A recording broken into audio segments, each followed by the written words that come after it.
Bon matin tout le monde, bienvenue dans Jazz de chasse, de pêche, de plein air avec moi-même Steph Monette. Je suis tranquille le matin parce que quand je viens de placer sur le bord de la beach, d'habitude il n'y a pas grand monde. Puis là, il y a une gang juste en arrière qui se sont installés. Fait que je veux pas parler trop fort et les déranger dans leur temps parce qu'il est quand même 7h, 7h, 7h30, 7h15. Là. Fait que quand même. Non, c'est qui le colon au matin qui vient se parker et puis qui parle tout seul, tu sais, fait que c'est pour ça. Fait que tout ça pour vous dire que plein d'affaires vous jasez le matin. Faire un petit recap aussi de la journée d'hier. On est allé à la pêche au bord hier soir et ce fut de la bouette mur à mur parce que de la façon que le vent était placé, il emmenait plein de débris de la mer puis les lignes se sont ramassées bien plein de varechs puis bien plein d'algues. Fait que ça n'a pas duré bien longtemps qu'il a fallu partir de là. Selon ce que j'ai comme information là, en vérifiant avec Windy, le vent va être correct demain. Fait que peut-être demain on va s'échapper, mais on décolle jeudi nous autres pour redescendre tranquillement pas vite là, vers le Québec. Fait que on va faire un arrêt encore au Nouveau-Brunswick en redescendant. Après ça, on arrête. Peut-être que je vais me rendre directement à la maison. Je vais voir peut-être Terrebonne ou peut-être Québec. En tout cas, c'est bon. T'es en vacances, on verra. Mais il va peut-être nous rester 15 soirs de pêche. En tout cas, on verra bien comment ça va aller. Nous ajusterons rendu là. Une autre affaire, on est allé faire une raid de vélo hier parce qu'il y en a qui me demandent comment ça se fait que tu fais tant de vélo. Ben, c'est simple, c'est que avec les vélos électriques que je veux utiliser dans le temps de la chasse, tu peux pas partir avec ça puis dire bing bang, à moins on y va, à moins qu'il y en a qui soient meilleurs que moi puis plus habitués que moi. Mais je vais être certain que je vais être assez habile avec la machine quand je vais être en forêt, ben pour pouvoir prospecter puis faire ce qu'il y a avec. Fait que tu sais, faut que tu te mettes quand même une coupe, un peu de pratique en arrière de la cravate. Fait que pendant les vacances, pendant le remarque, je me plains pas là, parce que Caroline elle trouve ça super agréable qu'on puisse faire du vélo ensemble, mais il y a une raison vraiment à ça pourquoi que je me force à en faire un peu plus, c'est que je vais être habile avec la machine, connaître la machine quand que je vais rentrer dans le bois avec, parce que je sais pas si vous vous souvenez, mais les quelques premières heures que j'ai sauté dans le bois avec ça, ben j'ai embrassé une talle d'onde, ça n'a pas été trop long, puis je me suis ramassé en pleine face d'un tout de bouette. Après ça, ça n'a pas été trop long aussi. Fait que il y a quand même une adaptation à faire avec un vélo électrique quand que tu veux l'utiliser pour aller en forêt avec. Puis moi, je suis pas de la génération des fat bikes puis tout le kit. Là, je suis pas venu au monde avec ça dans les mains. Fait que c'est pour ça la raison qu'on l'utilise de plus en plus. Mais pourquoi je veux vous parler de ça, c'est qu'hier on voulait utiliser le sentier. J'ai mis photos, là. Le sentier vélo acadien. C'est 600 quelques kilomètres de vélo, de sentiers de vélo qu'il y a au Nouveau-Brunswick. Ils sont, ça coche à date, là, le 99 qu'on a fait, il était juste, il était vraiment en asphalte, fait que c'est vraiment nice. Et puis le problème, c'est souvent, c'est que pour trouver le sentier, des fois dans les villes, tu te perds parce qu'il y a trop de pistes cyclables dans les villes à cette heure, puis tu te perds pour rester dans ce sentier-là. Puis en cherchant, j'ai tombé sur l'application All Trails. Si vous avez la chance, allez voir ça. Pourquoi? Ben, premièrement, ça te donne tous les sentiers disponibles. Tu choisis le secteur où est-ce que tu es. Ça te donne tous les sentiers disponibles. Sauf que ça te donne aussi les sentiers de hiking. Puis, je sais pas si vous avez déjà fait ça, mais les sentiers de hiking, ça passe d'un territoire de chasse. Ça vous donne accès à certains accès publics qu'on ne savait pas qu'il y avait des trails pour se rendre là. Fait qu'hier, j'ai vraiment tombé sur le cul de voir comment est-ce que des trails de répertoriés dans le secteur où est-ce que tu vas. Chasser ici, ça serait pas un problème là, avec ce que j'ai trouvé. Fait que ça peut être un outil intéressant pour tout le monde d'aller voir. L'app, c'est pas donné, par exemple, parce que si tu veux l'utiliser à plein, faut que tu l'achètes, puis 40 pièces par année à peu près. Mais pour le vélo, pour le hiking, pour la pêche, ça donne tout, là. Juste la chasse qu'ils n'ont pas mis dedans, mais vraiment une belle application. Si t'aimes le moindrement un peu les régions, puis que t'aimes un peu apprendre, puis tout le kit, c'est hallucinant toute l'information qu'il y a dans cette app-là. Fait que c'est All Trail, A-L-L-T-R-A-I-L-S. En tout cas, si vous la voulez, venez me parler en privé. Puis je vais vous envoyer la photo de l'app Cascade Live, puis comment est-ce qu'elle est, mais vraiment agréable. C'est pas juste parce que t'aimes la chasse, tu aimes la pêche, mais pour n'importe quelle raison, tu vas avoir beaucoup d'informations, mais pour la prospection, ou peut-être que c'est intéressant. Dans un autre ordre d'idée, bonne fête ce matin à Gaétan Dumas. C'était à sa fête hier, mais je l'ai pas vu passer. Puis Gaétan est un assidu de la gang, de la communauté. Fait que salut Gaétan, bonne fête. Tu vas avoir une journée de plus parce que je t'ai manqué. Fait que profite-en bien, mon chum, puis passe une excellente journée. Puis j'espère que toi, tu vas en profiter. C'est ça qui est important. Dans les questions, une affaire bien nice. Je trouve ça drôle parce que les boys m'écoutent. Mais quand tu m'écoutes, si t'es dans le char, mettons, t'es dans la maison, c'est un gros écran ou n'importe de quoi, ben, vos blondes m'écoutez, tu sais. Puis les filles, sont allées d'attendre des voix à voix monnettes, mais d'autres shots, j'ai trouvé ça intéressant, ce que Myriam m'a envoyé ce matin. Myriam, elle chasse pas, mais elle pêche beaucoup. Puis elle disait, si tu es capable de sensibiliser la communauté sur un aspect que moi, ça me met ses nerfs, puis c'est dangereux, puis c'est pas le fun, c'est l'accès aux chemins forestiers. Je ne sais pas si vous savez, il y a quelques règles qu'il faut respecter quand on embarque dans les chemins forestiers.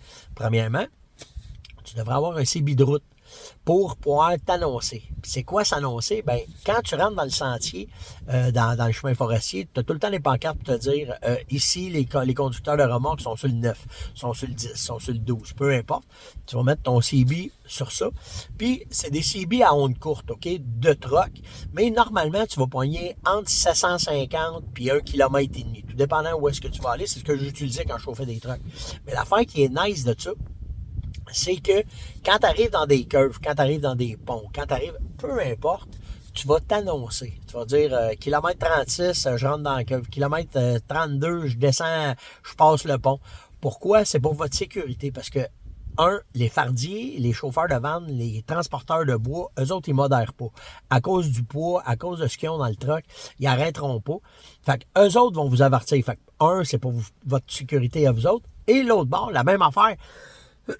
Si vous êtes deux pick-up qui descendez puis que tu arrives dans un chemin qui est rétréci, ben de s'annoncer dans une curve ou peu importe, c'est important et c'est la base de la sécurité quand vous faites les chemins forestiers.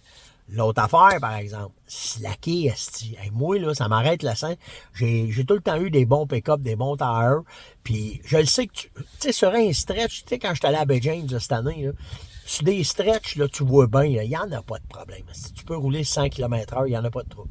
Par contre, quand ça commence à être plus sinueux, puis quand ça commence à être plus slacker à pédale, au bout, là, tu sauves 5 minutes, mais 5 minutes, c'est que tu vas être sénère, que tu vas poigner peut-être le clos, qu'il va peut-être arriver un accident, puis c'est plate quand il arrive un accident parce que ça fuck le voyage, ça fuck l'affaire. Fait que je trouvais ça intéressant, puis merci Myriam de ce commentaire-là, de cette suggestion-là. C'est des affaires que je pense pas des fois, parce que pour nous autres, c'est de l'acquis, mais effectivement, de s'annoncer, de s'équiper, puis d'être bien, tu sais, le chemin de Clova, de la Manoine, peu importe où est-ce que tu vas aller, c'est important de s'annoncer quand on est dans ces trails-là. Dans les nouvelles, il y a une gang de coyotes qui vont être attrapés pour une étude régionale dans la MRC Rimouski-Neigette. Il y a un comité là-dessus, vraiment, là, parce que, tu sais, les petits coyotes, ça prend un comité, tu sais. Fait que tu vas avoir un comité de biologistes, vétérinaires, représentants publics surtout, pour faire bien attention de pas trop les... C'est matin, hein? Fait que dans le communiqué du ministère, il nous avisait de rentrer vos animaux pendant cette période qui sera du 15 août au 2 septembre pour attraper les coyotes. On va leur mettre des colliers et on veut étudier leur déplacement dans cette région-là et voir comment est-ce que c'est. Puis, en tout cas, ils veulent voir comment est-ce que le coyote opère dans ce coin-là, tu sais. Moi, c'est les comités, que j'ai de la misère avec ça. Il y a un comité de représentants publics pour voir qu'est-ce qu'ils vont faire avec les coyotes. Hein? On n'est pas tous dans le même GBS une fois de temps en temps, hein? Puis en plus de ça, ben dans le communiqué, si tu essaies de vouloir parler à un biologiste pour en savoir plus, qu'est-ce qui arrive, c'est le statu quo. Ben oui, ils sont en vacances, puis ils parlent pas à personne, mais c'est pas juste ça la raison, c'est qu'ils ont eu ordre de fermer leur gueule, de pas parler à aucun journaliste, parce que on n'est pas très gentil des fois. Fait que c'est comme ça. Fait que, by the way, ceux qui vont être dans la région de Rimouski, la MRC de Rimouski, là, Neigette, là, serrez vos animaux parce que pendant à peu près 15 jours de temps, ils vont essayer de pogner des coyotes pour faire les études sur cette bébête-là, puis voir qu'est-ce qui va arriver avec. Puis c'est pas que je parle, j'ai rien contre le coyote, là, mais tu sais, faut pas virer fou, là. Que tu me dises que tu veux voir comment est-ce qu'ils font, comment ça se fait qu'ils ont immigré là, pourquoi vous faites ça, ça me va, là. Mais moi, les comités de représentants publics pour voir si il enlèvera pas une petite talle de poil dans l'arrière de l'oreille gauche, là. Ça reste que c'est un coyote. Puis tu sais, je vous le dis, là, pas parce que je manque de respect, puis je trouverais ça nice, puis tu sais, les colliers qu'ils vont mettre, puis que ça soit fait dans les règles de l'art, puis pas de cruauté animale, ça me va, là. Mais c'est cela. Donc, après ça, dans un autre ordre d'idée, attends ça, je vais finir avec ça. Ah oui, Simon m'a demandé pourquoi tu parles tant d'Orignac? Il dit dans tout ce que je fais le tour de tes affaires, tu parles d'Orignac, tu parles d'Orignac. Ben, Gabin, je vais t'expliquer pourquoi. Quand que, premièrement, c'est l'heure de chasse à l'orignal de la Fermonnette. OK? Toutes les études qu'on a faites à travers ça, puis les études, c'est pas rien, là. J'ai passé quasiment 3-4 ans de mon temps à être en Gaspésie, dans la réserve de Matane, à étudier les orignaux, à voir comment est-ce que c'est, à comprendre le langage. À l'époque, j'avais un ami qui était là, qui me donnait accès à des endroits que pas tout le monde pouvait aller. Fait que ça me permettait d'avancer plus vite, de faire des études pour pouvoir comprendre certains aspects du temps du rut de l'orignal. Puis, à un moment donné, t'es dans le prime, puis dans le prime à Matane, ben dans ce temps-là, c'est encore de même, mais à l'époque, là, ça roulait, là. C'était tous les plus gros guides qui étaient là, puis c'était vraiment le gros temps là, de la chasse à Matane. Puis quand j'entrais dans le camp des guides, ça sentait tout le temps une odeur bien particulière.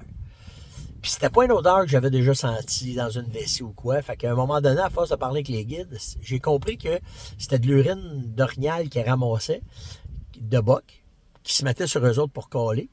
Mais après un certain temps, elle avait une odeur bien particulière. Puis c'était cette odeur-là que je voulais aller chercher. Puis Orignac, c'est ça à 98%. Elle va chercher exactement l'odeur que je voulais pour pouvoir déjouer les orignaux. Full synthétique. Parce que ce que je voulais, c'était de quoi qui sentirait longtemps, puis qui réussirait à déjouer l'essence de l'orignal. Puis, quelques années après, on est arrivé avec les phéromones. Fait que quand tu rajoutes des phéromones là-dedans, ouais, c'est un excellent leurre, OK? C'est un leurre qui a été pensé pour provoquer. C'était un leurre qui a été pensé pour mettre d'un souille. C'est un leurre qui a été fait pour imiter de l'urine de boc orignal dans le temps du rut. C'est ça l'histoire d'Orignac. Puis, pourquoi que... on en parle tant, ben simplement parce que j'ai mis tellement premièrement, on a mis beaucoup d'argent en études dans ce produit-là, puis on a mis beaucoup de recherche là-dedans. Puis là, tu sais, c'est un produit que ça va faire à peu près, si je me trompe pas, ça va faire un 10-12 ans qu'il existe, Orignac. Puis après, ben c'est vous autres qui avez confirmé les résultats que vous avez eu avec, puis comment est-ce que c'était. Fait que tu sais, si tu as une bouteille à avoir dans ton sac à dos, qui est très polyvalent, puis qui va pouvoir te permettre de faire plusieurs techniques, que ce soit en ligne d'odeur, des souilles, ou quand tu vas monter sur un boc orignal, puis tu vas le provoquer. Ben Orignac, c'est celle-là. Puis c'est ça la petite histoire en arrière d'Orignac Simon. Puis pourquoi que ce produit-là, j'en parle tant. Après ça, Robert m'a demandé tes top meilleurs trucs quand tu fasses c'est quoi? Ben, ça dépend comment est-ce que je vais filer, puis ça va dépendre. Mais là, ce que j'ai fait, c'est que je me suis mis dans des situations bien particulières, puis je vous ai sorti une coupe de petits... Comment j'en ai sorti? On a sorti 1, 2, 3, je vous ai sorti 4 highlights vraiment de trucs pour vous montrer un peu... faut que je fasse attention pour faire tomber ma caméra. Pour vous montrer un peu comment est-ce que je vais réagir par rapport à des situations bien spécifiques, puis qui va me faire que je me démarque des autres, OK? Parce que quand tu chasses, c'est ça le but de l'exercice, c'est de te démarquer des autres. Première affaire. Trouver les petits coins secrets de nourriture que pas personne n'a trouvé. Puis ça, c'est dans des temps bien précis de l'année, on appelle ça comment qu'on appelait ça, nous autres? C'est des pockets, on va dire ça de même, des pocket feed, OK? C'est qu'en un temps bien précis, ça dure pas longtemps, un chevreuil ou l'orignal va rentrer dans des talles de nourriture que la nature va leur donner dans ce temps-là. Exemple. À un moment donné, je chassais aux États-Unis Non, c'était en Saskatchewan. La neige venait d'arriver, on était juste un peu, on était juste dans le prairie. Puis, on est arrivé dans un endroit pas grand, là, vraiment pas grand, puis c'était pacté de traces. On avait découvert qu'il y avait, à partir de ce temps-là de l'année, un peu comme le brassica fait, c'était une plante sauvage, je ne sais pas de nom, mais le chevreuil collait là-dedans dans cette période-là. Le soir même, je me plaçais dans cette place-là, il y a eu une couple de femelles qui ont rentré, venaient manger là-dedans, puis bang, il y a un beau boc qui est arrivé parce que tout coïncidait ensemble. OK? Fait que ça, on appelle ça de l'observation. Quand vous allez être en forêt, puis que vous prospectez, puis que vous marchez, ouvrez vos yeux, observez les petits détails, surtout de nourriture. Parce que des fois, un pocket spot, OK, que la nature va donner de quoi en période bien précise, pour 1, 2 soirs, 3 soirs, ça va peut-être vous donner l'opportunité de déjouer puis d'arriver d'une place qui va faire vraiment. Puis, il ne faut pas oublier qu'ils sont bien opportunistes dans ce temps-là. Fait que vous autres, c'était facile pour moi cette fois-là de le découvrir parce qu'il y avait de la neige. Puis avec la neige, j'ai vu qu'il y avait un achalandage qui n'avait pas de bon sens. Fait que là, c'est là que tu vas utiliser ça. Je perds pas mon temps à mettre des caméras de surveillance, à voir qu'est-ce qui va arriver, comment est-ce que c'est. Si je chasse 1 ou 2 soirs et j'ai pas de résultat, là, peut-être que je vais laisser une caméra de surveillance. Mais sans ça, oublie ça directement. Puis je vais chasser un spot comme ça. Utiliser des équipements de prospection rapide, light, pour que quand je vais voyager d'une place à une autre, que je vais trouver un hotspot, un peu comme celui que je viens de vous parler là, mais que je sois capable de m'installer tout de suite. Ça veut dire un petit stand, OK? Ou un petit banc que j'ai tout le temps avec moi, que je vais pouvoir m'installer puis faire de quoi. Mais cette technique-là, je l'utilise souvent à l'arc. Quand que, mettons, je vais me déplacer d'une place à une autre, je vais sauter une montagne ou je vais juste aller voir que je sais pas trop où me placer, puis je sais pas comment ça va aller. Mais là, tout d'un coup, je suis assez loin. Je ne sais pas, je vais revenir chasser là, mais que ce soir-là ou ce matin-là, je veux chasser là, ça peut être un entonnoir, ça peut être peu importe la raison, un petit stand portatif que je traîne dans mes affaires, 2, 3, 4 pédales que je suis capable de me monter à 6, 7, 8 pieds dans les airs, puis là, je vais m'installer, je vais chasser. Autant à l'arc, autant à carabine, ça m'a rapporté souvent des dividendes bien le fun, ça, quand que je chassais. Fait que d'avoir du petit stock léger pour que quand tu vas voyager, quand tu vas chasser, quand tu vas essayer, que tu sois capable de t'installer là, maintenant, puis être efficace tout de suite. Fait que c'est une autre petite affaire que je fais souvent. Utiliser l'eau. Utiliser l'eau quand tu veux te rendre à une place. Mettons là, que tu prospectes puis tu dis « Ah, c'est que ce top de montagne-là serait intéressant ou cette vallée-là serait intéressante, mais que tu peux passer par le bois, mais couper bord en bord d'un plan d'eau, ça va te donner accès plus rapidement et surtout sans odeur. Surtout sans laisser aucun indice, rien. Fait que ça encore. Fait que tu peux utiliser un kayak, un canot, une chaloupe. Je me souviens d'un spot que j'avais fait au Michigan, là. Pas personne ne voulait aller là. J'avais été emprunter une chaloupe d'été au camp où est-ce qu'on était parce que il y avait des chaloupes que le monde pouvait aller sur la rivière l'été faire des petites balades là, d'amoureux. Moi, j'avais sorti un bateau, j'avais dit au gars, peux-tu me passer 2 rames? Hey, je faisais pas loin, je faisais à peu près 5 minutes de rame, mais quel spot que j'avais trouvé à cause de ça. Puis j'en ai plein d'autres. À Des-Laurentides, je fais souvent ça, de prendre un canot, de prendre un kayak, de prendre une chaloupe, de me mettre à l'eau, de traverser l'autre bord, que c'est des places que c'est difficile d'accès par les autres bords, mais que moi, c'est plus facile d'aller. Puis là, encore là, je suis capable de me démarquer. Puis regardez, ça rejoint tout ce que je vous disais. Je vais utiliser l'eau, je vais avoir un stand pas pesant, je vais être capable de me monter, d'aller me placer. Ça fait souvent la différence dans mes chasses comparativement aux autres avec la pression de chasse qu'ils vont mettre. Puis, une autre affaire, si je décide de chasser proche d'un dortoir, je décide de chasser proche d'une place où est-ce que je sais que les chevreuils vont s'embusquer ou les orignaux vont s'embusquer, utilisez encore les petits cours d'eau cette fois-là. Là, je vous parlais de traverser un lac, de traverser de quoi, mais si tu décides de chasser, exemple, un dortoir, tu le sais qu'il rentre dedans, puis faut que tu t'approches du dortoir, s'il y a un cric, là, marche dedans. Marche dedans parce que tu vas laisser aucun indice d'odeur. Puis en montant vers là, à un moment donné, tu vas trouver les trails qui traversent ce cours d'eau-là. Puis souvent, c'est des maudites bonnes places pour pouvoir te placer puis t'embusquer. Fait que quand tu vas prospecter, puis quand tu vas dire « Hey, moi, j'aimerais ça chasser cette place-là », regarde les accès par les cours d'eau, les petits criques, les petits ruisseaux que tu peux marcher dedans. Là, ça prend des bonnes bottes, ça prend de quoi d'efficace. Tu sais, puis je me suis déjà fait pogner, là, de traverser mon marché là-dedans, aller me placer, puis il y a eu une pluie torrentielle, puis revenir pour avoir de l'eau en dessous des bras, parce que, fait que tu sais, c'est toutes des affaires, faut que tu connaisses. Mais tabarouette que c'est efficace de voyager à travers les cours d'eau pour pas laisser d'odeur, de pouvoir t'installer. Encore là, imagine, c'est un petit stade portatif léger, que tu marches dans l'eau, tu arrives sur le bord, tu vois un sentier qui traverse, il est large de même, puis que là, tu viens te monter un stand sur le bord de là, puis tu es arrivé, tu as laissé zéro odeur. Tu vas voir, ça va faire la différence quand tu vas chasser. Puis ça, c'est aussi bon pour le chevreuil que pour le renard. C'était l'On-Jazz de ce matin. J'espère que vous appréciez. Je tripe vraiment en vacances. On a vraiment du fun d'être ici. Puis c'est vraiment une belle place. Donc, si vous avez des questions, peu importe que ce soit les vélos électriques, j'attends juste d'arriver en ville parce que j'ai d'autres affaires qui viennent d'arriver. Puis que là, je vais commencer à vous faire des chroniques bien précises là-dessus. Mais vous allez voir, je commence à être guéri pour pouvoir vous parler comment est-ce utiliser ça, l'autonomie des batteries, la qualité des vélos, pourquoi ci, pourquoi ça. Là, j'en ai essayé plusieurs. Là, je suis rendu au 4e que j'essaye. Puis vraiment, on va pouvoir en parler. Si vous avez des questions, gênez-vous pas, ça va me faire plaisir. N'importe quoi d'autre. Ça chasse, ça pas avec la planète, vous le savez. C'est là pour ça. Donc, soit dans les commentaires, soit dans Messenger, soit par où vous voulez. Ça va me faire plaisir de vous répondre. Passez une excellente journée. Et likez, partagez, invitez, surtout commentez. Et nous autres, on se voit demain. Ciao tout le monde.